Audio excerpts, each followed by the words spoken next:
जो आपका प्रश्न है, अगर जो पिंडदान कर रहा उसमें सामर्थ्य अगर सूक्ष्म पदार्थ की निकाल लेने की नहीं है तो नहीं पहुंचा। अब कुछ लोग समाज के जो ये सब चीज़ नहीं मानते हैं, ढोंग मानते हैं, ढोंग समझ रहे हैं ना, मानते हैं कि अरे सूक्ष्म शरीर में है, ढेर सारा खाना रखा हुआ, खा लो भाई, मतलब कह देते हैं अरे पूर्वजों की देने की ज़रूरत क्या, पिताजी दादाजी परदादाजी को क्या ज़रूरत है कि हम उनको खाना बना के दें या अन्य कोई चीज़ दें, अरे बना रखा है खा लो। अब क्या कहें ऐसे अल्प बुद्धि वालों। सूक्ष्म शरीर में है तो उन्हें सूक्ष्म पदार्थ ही चाहिए, स्थूल शरीर को स्थूल पदार्थ चाहिए, वो कैसे ग्रहण करेंगे। अब कह दो कि पानी पीना है, अरे मेरे गांव के पास नदी बह रही है, पानी पी लो चाहे जितना पियो, एक गिलास का दिन भर पीते रहो, ऐसे भी लोग होते हैं, मगर वो पानी नहीं पी सकते। जो उन्हें दिया जाता है वो कौन सा सूक्ष्म पानी होता है। अब वो स्थूल से सूक्ष्म पानी निकाल नहीं सकते हैं जो हमारे पूर्वज होते हैं, ठीक है। अगर पिंडदान देने वाला या जो भी पदार्थ दे रहा, जो खाना पीना दे रहा किसी भी तरह का, तो उसके अंदर इतनी योग्यता होनी चाहिए, सूक्ष्म पदार्थ को निकाल ले फिर भेज दे तो प्राप्त होता है, वरना तो सब दिखावे के लिए है। यही सही है, लेकिन करते हैं, चलो कोई बात। लेकिन फिर हम लोगों ने सिर्फ करना चाहिए, करना चाहिए, मैं तो यही कहूँगा करना चाहिए। हमें अपनी परंपरा को नष्ट नहीं करना चाहिए, इसमें भी सारे होते हैं। हो सकता है कि जब अगर परंपरा लुप्त हो गई तो फिर आने वाले वंशज नहीं करेंगे। ये भी तो हो सकता है कि आप में इतनी सामर्थ्य नहीं आए, आपके वंशजों में आ जाए सामर्थ्य, तो एक ही बार में पहुंचा दें। हमें अपनी वंश परंपरा को जो हमारा ये सब कुछ हो रहा है, इसको हमें नष्ट नहीं करना है। हो सकता है आगे ऐसे चले। पूर्व काल के जो ब्राह्मण होते थे उनमें इतना योग बल होता था कि इच्छा करते ही वहाँ प्राप्त हो जाता था। तो ये जो आत्माएं हैं, जो पूर्वज लोग हमारे जो हैं, भटकते नहीं थे, वासना देह में नहीं जाते थे, सीधे जाते थे। जब सामर्थ्य आ जाती है तो ज़रूरी नहीं कि उन्हें भोजन दो, अपने योग बल दे दो। योग बल से वो चीज़ प्रकट होती है, जैसे यहाँ हम प्रकट नहीं कर सकते हैं, योग बल से प्रकट होती है वो चीज़ उन्हें मिल जाती है। अब तर्क उठता है कि पता नहीं आप, यानी मैं सत्य कहता हूँ कि नहीं कहता हूँ, कि ऐसा तो नहीं मनगढ़ंत बोले जा रहा हूँ। इतना ही समझ लेना चाहिए कि मैं इच्छा करता हूँ, शरीर के अंदर क्रियाएं होने लगती हैं और बंद भी हो जाती हैं, क्रियाएं अंदर की। तो अनुमान लगा लेना चाहिए, विश्वास कर लेना चाहिए कि इसी सत्य, ऐसे मतलब कहने का यही क्रिया हो।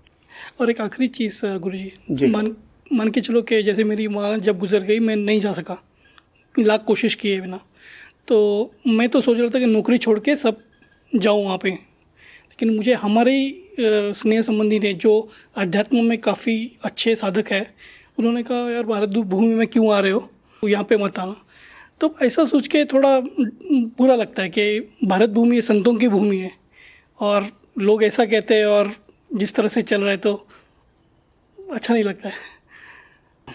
हाँ, जो आपका प्रश्न था, जो हम शास्त्रीय ढंग से कार्य करते हैं अपने परिवार के जो भी मृतक के बाद, तो हमें ऐसा करना चाहिए।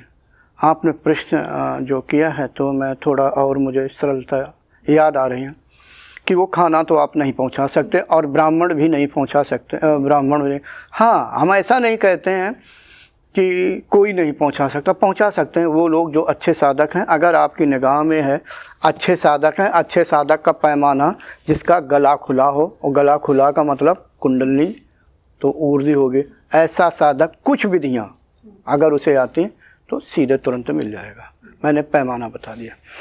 अब आपकी बात, अगर ऐसा नहीं कर पा रहे हैं तो खाना आप ना दें, आप एक माला ले लें और शांत होकर के प्यार से, यानी अंदर से आर्त भाव में, क्या कहना चाहिए, द्रवित होकर के अपने जो भी पूर्वजन के लिए प्रार्थना करें कि जो मैं मंत्र जाप कर रहा हूँ, 1 माला 2 माला 10 माला, जो जितना आपके पास समय ज़्यादा हो वो मंत्र जाप करें। जब मंत्र जाप हो जाए, जितना भी आपके पास समय है, इसके बाद संकल्प करें, हे ईश्वर, ये जो मैंने मंत्र बोला हुआ है इसका फल मेरे प्राप्त हो जाए, जो भी पूर्वज है उनको प्राप्त हो जाए।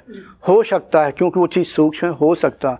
मान लो नहीं भी हुआ तो भी आप कुछ न सोचें, कुछ समय तक करते रहें। ये एक सरल उपाय है। लेकिन मैंने जो अभी बताया, मतलब जो बता रहा हूँ, इसका ये ना समझे कि 100% हो ही जाएगा। वो आपकी योग्यता पर वो भी निर्भर करेगा। देखो, वो भी निर्भर करेगा, लेकिन ये जो हम खाना देते हैं उससे ये सरल है, क्योंकि ये सूक्ष्म है। जैसे इसका आप योग बल देंगे भाई, आप मंत्र का मान लो, ओम मंत्र का जाप किया 10 माला 20 माला छुट्टी वाले दिन, यानी जो संडे वगैरह जो भी है, तो उससे कुछ ना कुछ तो निकलेगा। जैसा यहाँ मंत्र ओम बोलते हैं, तो फिर संकल्प करें कि हमारे जो भी हैं दादाजी परदादाजी, उन्हें प्राप्त हो जाए, कभी ना कभी मिल जाएगा। बार बार करें प्यार से, ऐसा नहीं अरे भाई करना है कर दो ना। भाव का फर्क होता है। भक्ति क्या है? भक्ति में हम यहाँ कहते हैं आँख नाक बंद करो, यानी प्राणायाम करो, त्राटक करो, समाधि लगाओ, लेकिन भक्त ऐसा कुछ तो नहीं करता है, फिर भी उसे ईश्वर मिलता है। भाव, जिसका जैसा भाव होता है उसे वैसा ही प्राप्त होता है। तो इसलिए मैं ऐसा समझता हूँ कि मंत्रों का जाप करके, संकल्प करके हम पूर्वजों को लाभ पहुंचा सकते हैं। वो कहीं भी होंगे, ज़्यादातर अगर कुछ ही समय हुआ तो यहीं कहीं भटक रहे होंगे पृथ्वी के परद में, और कहीं भी हों। मान लो अब तर्क उठता जन्म ले लिया, ये भी है, कोई बात नहीं, तो भी उन्हें प्राप्त हो जाएगा। अगर आपके अंदर थोड़ी सामर्थ्य है, कहीं भी हो, किसी रूप में उन्हें प्राप्त हो जाएगा। अगर वो सूक्ष्म जगत में, यानी सूक्ष्म शरीर में है, तो वो लाभ देगा कहीं भी हो, किसी काल में। अब और सरलता से, अगर अतृप्त वासना देह में, यहीं पृथ्वी की परिधि में, अंतरिक्ष में आसपास कहीं भटक रहे हैं, यानी घूम रहे हैं या विद्यमान है, तो उन्हें लाभ मिलेगा। भूख और प्यास, जब योग बल मिलता है तो भूख और प्यास अपने आप धीरे धीरे कम हो जाती है। मान लो इससे ऊपर है। अब दूसरा पहलू, अगर नरक में है, नरक होता है, लोग माने ना माने, दंड मिलता है, तो कुछ समय तक तो उसमें वो लाभ देगा जल्दी से बाहर पितरलोक की तरफ, जो मैंने जाना देखा। अगर पितरलोक में है तो उनका समय बढ़ जाएगा। वो यानी योग बल एक ऐसी चीज़ है, भोजन से कहीं ज़्यादा श्रेष्ठ है। ये पंचभूतों से बना हुआ भोजन है, ये तो थोड़ी देर के लिए तृप्ति है, लेकिन योग बल और बहुत समय तक के लिए होता है, हर जगह काम करता है।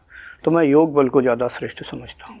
अगर आपके निगाह में कोई ऐसा साधक हो उच्च श्रेणी का, तो वो भी कर सकता है, वो दे देगा तो मिल जाएगा। उसमें ये नहीं है कि आप ही दें। अगर कोई साधक आप पर प्रसन्न है तो दे सकते हैं। मैंने अपने मित्र को कैसे किया, और भी एक लड़की, मैंने कईयों को किया, फिर मैंने छोड़ दिया। मैंने कहा नहीं ऐसे तो लाइन लग जाएगी। तो ये कहने का, हाँ हम कर सकते हैं। Thank you. Thanks for watching. Remember to like, comment and subscribe.